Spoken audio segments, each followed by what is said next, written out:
అదే దమ్ము, అదే పొగరు, అదే స్టైల్, వెనక్కి తగ్గేది లేదని మరొకసారి నిరూపించాడు మన hero Suryakumar Yadav.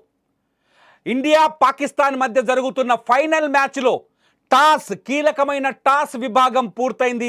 India toss గెలిచి ఫీల్డింగ్ ఎంచుకుంది, పాకిస్తాన్ని వేటాడాలని నిర్ణయించుకుంది. కాకపోతే ఇక్కడ చాలా గొప్ప విషయం ఏంటంటే ఐసీసీ పిలిచి 30% మ్యాచ్ ఫీజులో కోత విధించిన సూర్యకుమార్ యాదవ్ ఈసారి కూడా పాకిస్తాన్ కెప్టెన్కి షేక్ హ్యాండ్ ఇవ్వలేదు. షేక్ హ్యాండ్ ఇవ్వకుండానే టాస్ నుంచి వెళ్ళిపోయాడు సూర్యకుమార్ యాదవ్. పాకిస్తాన్తో చేయి కలిపే ప్రసక్తే లేదని మరొకసారి రుజువు చేశాడు సూర్యకుమార్ యాదవ్.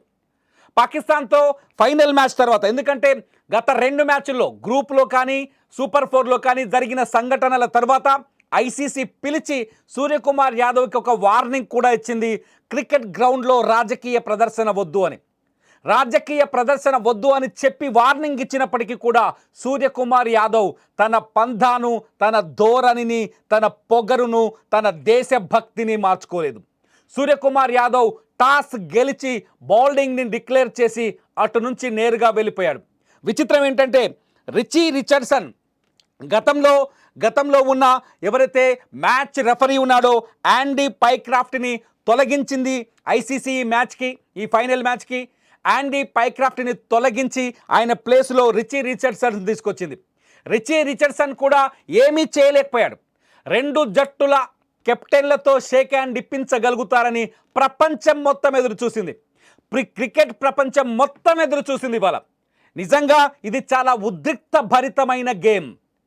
ఆపరేషన్ సింధూర్ తర్వాత, పహల్గామ్ అటాక్ తర్వాత, ఆపరేషన్ సింధూర్ తర్వాత పాకిస్తాన్తో భారత్ సంబంధాలన్నీ తెంచుకున్న తర్వాత జరుగుతున్న అతిపెద్ద మ్యాచ్ ఇది. ఈ మ్యాచ్లో కాంప్రమైజ్ అవుతుందా భారత టీం అనుకున్నారు అందరూ. నిజానికి మొదటి మ్యాచ్నే అసలు పాకిస్తాన్తో క్రికెట్ మ్యాచ్ వద్దు, నిషేధించాలని మొదటి నుంచి బాయ్కాట్ చేయాలని పట్టుబట్టిన భారత ప్రేక్షకులు రెండో మ్యాచ్ కూడా వెళ్ళలేదు. దుబాయ్లో రెండో మ్యాచ్ని కూడా చూడలేదు. కానీ ఇవాళ దుబాయ్ స్టేడియం ఫుల్గా నిండిపోయింది. జయహో ఇండియా, భారత్ మాతాకి జై అనే నినాదాలతో దుబాయ్ ఇవాళ మార్మోగుతోంది. ఈ పరిస్థితుల్లో సూర్యకుమార్ యాదవ్ ఒక ఎమోషనల్ డెసిషన్ తీసుకున్నాడు. టాస్ సమయంలో పాకిస్తాన్ కెప్టెన్ ఆఘాకు షేక్ హ్యాండ్ ఇవ్వకుండానే అక్కడి నుంచి వెళ్ళిపోయాడు. That is Indian. భారతదేశ ప్రజల భావోద్వేగాలకి నిదర్శనంగా కనిపించాడు. భారతదేశ ప్రజల దేశ భక్తికి అతను ప్రతీకగా కనిపించాడు దుబాయ్ స్టేడియంలో సూర్యకుమార్ యాదవ్. నేను మాట్లాడే మాటలు రెచ్చగొట్టే విధంగా ఉన్నాయని మీరు కామెంట్ చేయొచ్చు, కానీ మనకు తగిలిన దెబ్బలు అంతే బాధాకరంగా ఉన్నాయి. పహల్గామ్ దాడిని గుర్తు చేసుకోండి. ఆ రోజు ఉగ్రవాదులు ఒక్కొక్కరి పేరు అడిగి, మతాన్ని అడిగి కాల్చిన సంఘటనను గుర్తు చేసుకోండి.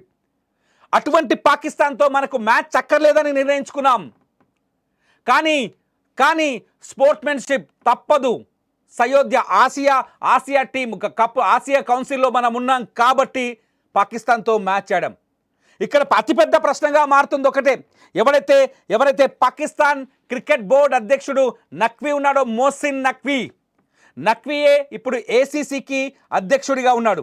పీసీబీ చైర్మనే ఏసీసీకి అధ్యక్షుడిగా ఉన్నారు.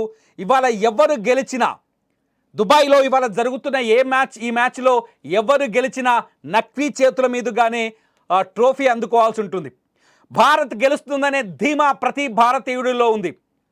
భారత్ ఫీల్డింగ్ని ఎంచుకున్నప్పుడే ప్రతి ఒక్కరూ నిర్ణయించుకున్నారు, ముందు పాకిస్తాన్ని కట్టడి చేద్దామా, తర్వాత వెంటాడుదామని భారత టీం నిర్ణయించుకుందని.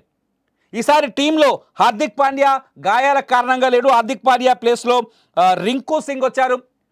సూపర్ 4లో ఏ టీం అయితే పాకిస్తాన్తో తలబడిందో ఒక రింకు సింగ్ లేకుండా ఆ టీమే యాజ్ ఇట్ ఈజ్గా ఉంచారు. హార్దిక్ పాండ్యా ప్లేస్లో రింకు సింగ్ తీసుకొచ్చారు.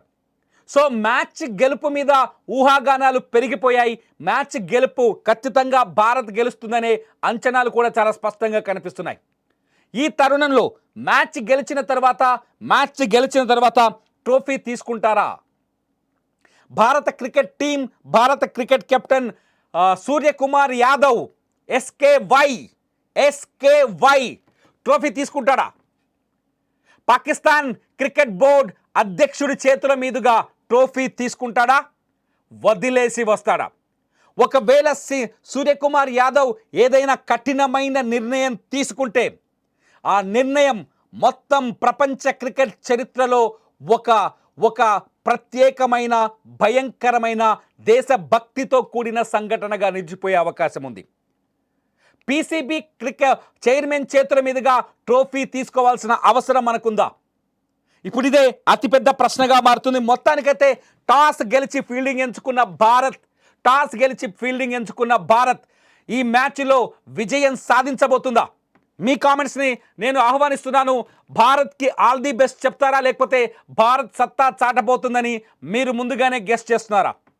మీ అభిప్రాయాన్ని ఖచ్చితంగా ఈ వీడియో కింద కామెంట్ చేయండి. చూస్తూనే ఉండండి లైవ్ అప్డేట్స్ కోసం, క్రికెట్ లైవ్ అప్డేట్స్ కోసం, ముఖ్యంగా ఇండియా పాకిస్తాన్ మ్యాచ్ అప్డేట్స్ కోసం సుమన్ టీవీ డిజిటల్ లైవ్, అట్లాగే సుమన్ టీవీ లైవ్.